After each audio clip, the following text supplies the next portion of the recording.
পথশ্রী প্রকল্পে ঢালাই রাস্তার কাজের সূচনা হলো কালিয়াগঞ্জ ব্লকের বরুণা গ্রাম পঞ্চায়েতের কাহিল এলাকায়। এই ঢালাই রাস্তার কাজের জন্য আনুমানিক 11,65,000 টাকা বরাদ্দ করা হয়েছে। অন্যদিকে আটিয়া নিম্ন বুনিয়াদী প্রাথমিক বিদ্যালয় মিড ডে মিলের শেডের নির্মাণ কাজের সূচনা করা হলো।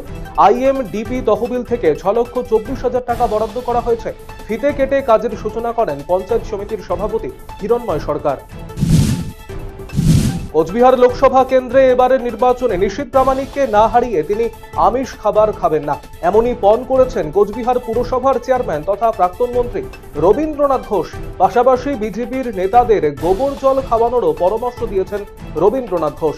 এই ঘটনায় স্বাভাবিকভাবেই রাজনৈতিক চাপানোতর তৈরি হয়েছে জেলা জুড়ে। লোকসভা নির্বাচনকে পাখির চোখ করে দক্ষিণ দিনাজপুরের গঙ্গারামপুরে অনুষ্ঠিত হলো বিজেপির ওবিসি মোর্চার সাংগঠনিক বৈঠক। বৃহস্পতিবার গঙ্গারামপুর কালীতলায় বিজেপির দলীয় কার্যালয়ে দিনের এই সাংগঠনিক বৈঠকে উপস্থিত ছিলেন ওবিসি মোর্চার রাজ্য সভাপতি অজিত দাস, জেলা সভাপতি প্রবীর দাস, জেলা বিজেপির সাধারণ সম্পাদক প্রদীপ সরকার সহ অন্যান্য নেতৃত্ব। এদিনের বৈঠক থেকে লোকসভা নির্বাচনে দলীয় কর্মীরা কিভাবে কাজ করবে সেই সমস্ত বিষয় নির্দেশিকা দেন উপস্থিত নেতৃত্ব। প্রসঙ্গত এবারও বালুরঘাট লোকসভা আসনে বিজেপির হয়ে প্রতিদ্বন্দ্বিতা করছেন বিজেপির রাজ্য সভাপতি তথা বিদায়ী সাংসদ সুকান্ত মজুমদার। ব্লক এবং বিভিন্ন গ্রাম পঞ্চায়েতের সরকারি আধিকারিকদের ভিভিপ্যাট ও ইভিএম মেশিনের ব্যবহার বোঝাতে প্রশিক্ষণ শিবির অনুষ্ঠিত হলো হেমতাবাদ বিডিও অফিসে। বৃহস্পতিবার দুপুরে এই প্রশিক্ষণ শিবিরটি অনুষ্ঠিত হয়, যেখানে উপস্থিত ছিলেন হেমতাবাদের বিডিও সুদীপ পাল, জয়েন্ট বিডিও রৌনক রায় সহ অন্যান্য আধিকারিকেরা। এখনো ঘোষণা হয়নি লোকসভা নির্বাচনের নির্ঘণ্ট, কিন্তু ইতিমধ্যেই প্রচার শুরু করে দিয়েছেন রায়গঞ্জ লোকসভা কেন্দ্রের তৃণমূল প্রার্থী কৃষ্ণ কল্যাণী। লোকসভা কেন্দ্রের বিভিন্ন এলাকায় যাচ্ছেন তিনি, পরিচিত হচ্ছেন দলীয় নেতৃত্বের সঙ্গেও। বৃহস্পতিবার জেলার গোয়ালপুকুর বিধানসভা কেন্দ্রে যান তিনি। এদিন পায়ে হেঁটে এলাকায় ঘোরেন প্রার্থী, তাকে সেখানে স্বাগত জানান মন্ত্রী গোলাম রাব্বানী সহ অন্যান্যরা। এদিন সেখানে গিয়ে ব্লক, বুথ ও অঞ্চল ভিত্তিক নেতৃত্বের সঙ্গে কথা বলে সারেন পরিচয় পর্ব। পাশাপাশি আগামী দিনগুলিতে প্রচারের রূপরেখা নিয়েও নেতৃত্বের সঙ্গে বৈঠক করেন তৃণমূল প্রার্থী কৃষ্ণ কল্যাণী। পথশ্রী প্রকল্পে রাস্তার কাজের বোর্ড লাগানোর প্রায় 1 বছর পার হয়ে যাওয়ার পরও রাস্তার কাজ হয়নি। এমনকি বর্তমানে যে বোর্ডটি লাগানো আছে সেই বোর্ডও মুছে দেওয়া হয়েছে। এমনই ঘটনা ঘটেছে মাথাভাঙা 2 নম্বর ব্লকের রুইডাঙ্গা গ্রাম পঞ্চায়েত এলাকায়। এই ঘটনায় স্বাভাবিকভাবেই প্রশ্ন তুলেছেন গ্রামের মানুষেরা।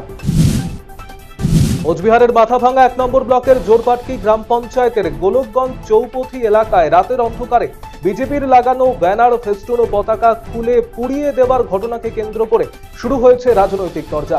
বিজেপির অভিযোগ, বিকশিত ভারত সংকল্প যাত্রা হিসেবে গোলকগঞ্জ চৌপথিতে নিশীথ প্রামাণিকের ব্যানার ও ফেস্টুন, দলীয় পতাকা লাগানো ছিল, কিন্তু রাতের অন্ধকারে তৃণমূলের লোকজন সেই ব্যানার, পতাকা খুলে পুড়িয়ে দেয় বলে অভিযোগ। এই বিষয়ে পুলিশে অভিযোগও জানানো হবে বলেও জানিয়েছেন তারা। তবে তৃণমূলের দাবি, বিজেপি তৃণমূলের নামে মিথ্যা অভিযোগ করছে। ভোটের আগে রাজনৈতিক পরিবেশ উত্তপ্ত করতেই এমন অভিযোগ। পাটের বীজ, কীটনাশক ও কৃষিকাজের যন্ত্রাংশ বিলি করা হলো বৃহস্পতিবার। এদিন ইটাহার ব্লক কৃষি দপ্তরের উদ্যোগে ইটাহার ব্লক কৃষক বাজার চত্বরে বেশ কিছু কৃষকদের মধ্যে পাটের বীজ, কীটনাশক ও কৃষিকাজের যন্ত্রাংশ তুলে দেওয়া হয়। উপস্থিত ছিলেন গৌরব সাহা, বিশ্বনাথ রায় সহ অন্যান্যরা। গত 11ই মার্চ উত্তরকন্যা অভিযান চলাকালীন পুলিশি আক্রমণের প্রতিবাদে করণদিঘিতে আন্দোলনে নামল এবিভিপি।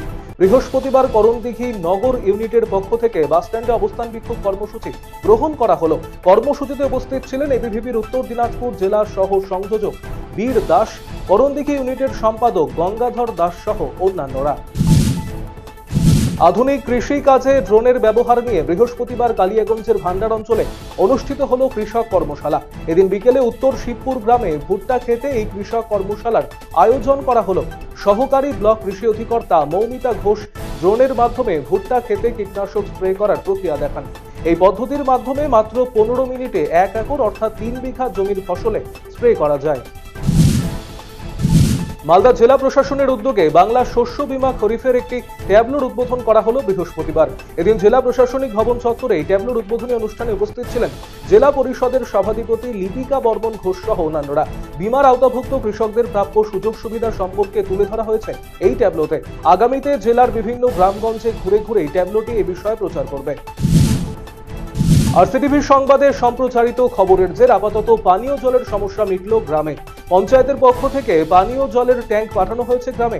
উত্তর দিনাজপুর জেলার হেমতাবাদ ব্লকের বাঙালবাড়ি গ্রাম পঞ্চায়েতের দক্ষিণ কোঠাগাঁও, নূরপুর, শাসন, কমলপুর, ধোয়ারই সহ একাধিক গ্রামে তীব্র জলকষ্ট দেখা দিয়েছিল। বেশ কিছুদিন ধরেই গ্রামে পিএইচির পানীয় জল পরিষেবা ব্যাহত। প্রধান লাইলা আরজুমান বানু জানিয়েছেন, রোজ দুবেলা দুটি করে ট্যাঙ্ক আসবে গ্রামে, এতে উপকৃত হবেন গ্রামবাসীরা।